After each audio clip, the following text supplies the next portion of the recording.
بسم اللہ الرحمن الرحیم۔ السلام علیکم، میں ہوں وسیم خان اور آپ دیکھ رہے ہیں WK نیوز۔ چلتے ہیں آج کی اہم خبروں کی جانب۔ ٹنڈو آدم سے رپورٹ کر رہے ہیں رانا مرسلین۔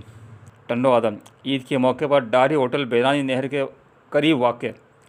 ہوٹل مالک نے میڈیا سے گفتگو کرتے ہوئے کہا کہ کچھ لوگ عید کے دن فیملی کے ساتھ ہوٹل پر آئے اور ہوٹل سے کچھ فاصلے پر نہر کے کنارے پر کرسیاں لگوا کر 12 چائے اور 2 بوتلیں پینے کے بعد ان کو بل دیا گیا، جس پر ان لوگوں نے ہم کو بلیک میل کرنا شروع کر دیا اور ہماری ویڈیوز بھی بنائی اور شور شرابہ کیا کہ آپ چائے مہنگی بیچ رہے ہیں اور بل بھی ادا کر کے نہیں گئے۔ ہماری بالا حکام اسسٹنٹ کمشنر ٹنڈو آدم، DC سانگڑ اور مختار کا ٹنڈو آدم سے مطالبہ ہے کہ اس طرح اگر لوگ ہمیں بلیک میل کریں گے تو ہم کہاں جائیں گے؟